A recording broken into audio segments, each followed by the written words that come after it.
Hi friends, welcome back. I'm Kristy, and today we're going to talk a little bit about our garden update for this year.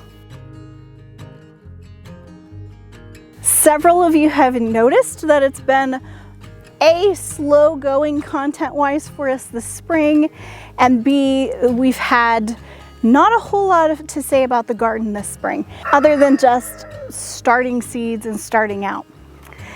And there's a lot of reasons for that. First of all, back in April, Lance's appendix ruptured and we had to go to the hospital for a few days, and he had lots of recovery time for that. And so we got behind. And then, as you can see, I have an old wrist injury that has kind of reared its ugly head. I haven't had a flare-up with this wrist injury since like 15 years, since right after Taylor was born. But for some reason it decided to just creep up on me. It's getting a whole lot better right now, but we did some serious talking and we decided, because of all the things, you can hear my funny little bitty roosters like trying to learn how to crow in the background. But we decided, because of all those things, that we weren't going to put all the pressure on ourselves to maintain the huge, massive 4,000 square foot garden. Because while my wrist is getting better and he is completely healed up, it takes hours and hours a day to maintain a garden that big. So we decided, heartbreakingly, like it's really hard for me to say, yo, let's get rid of the garden, but we didn't get rid of the garden. We already had several things planted in it. There's tomatoes. We got all of our tomatoes out. There's okra out there, and there's some squash and a few other odds and ends here and there. So we're going to try to keep those alive. But what we decided to do was to shift our focus, and instead of really trying to maintain that massive 4,000 square foot garden while my wrist is trying to heal, letting my wrist have all the healing time it needs, giving ourselves a little grace, and really putting our emphasis on container gardening and seeing how much we can grow in containers this year. So this will be a fun change for us.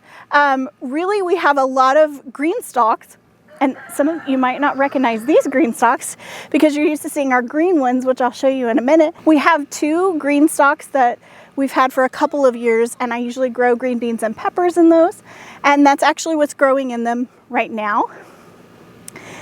But then this year, when Lance was in the hospital and the grandparents were here taking care of the girls had to pick up a whole lot of slack. The girls were continually working. They were feeding and watering all the animals. They were doing all the house chores. It was a big lot to ask them. So I wanted to do something kind for them when we got back and everything was slowly getting to normal, and they had been wanting one of these pink green stalks, so I got them a pink green stalk, and they were just so excited about it. And then my dad has 3 green stalks, and this year he was only using 2 of them, so he is letting us borrow this one. And so we've got 4 total green stalks, and I'm just going to take you on a tour. And what we're going to try to do, I'm keeping my eye on Mr. Darcy over here. He's our rooster and he's a little feisty. But what we're going to try to do is grow as much as we possibly can in our green stalks, which I have to say, you can grow a ton in these things, especially when you're being very intentional about it. And that's what we're going to try to do. So I'll take you on a tour of our green stalk garden. So let's go look and see.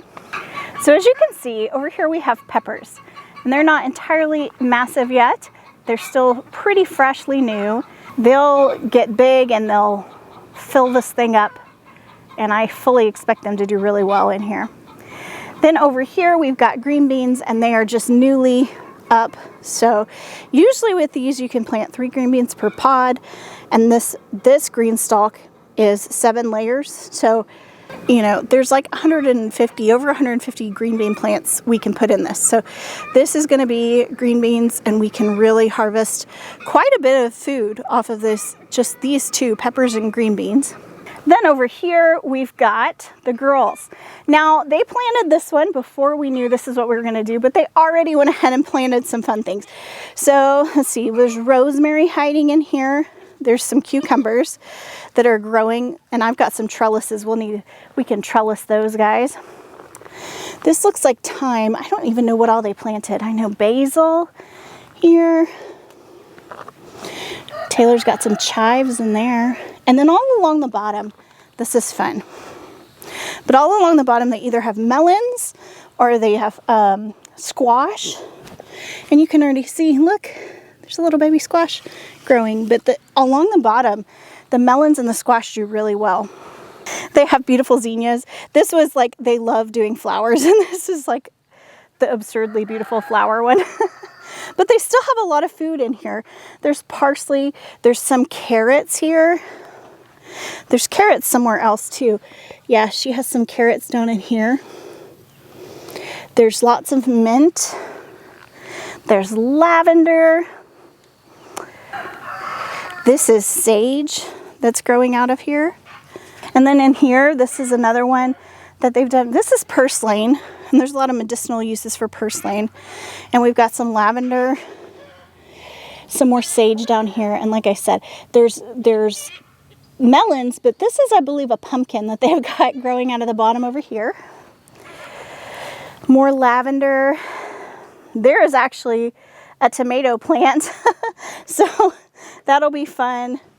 This one, I'm not sure. I think this may be another pumpkin, maybe a melon, but I think it's a pumpkin. And all along the top, we've got strawberries growing.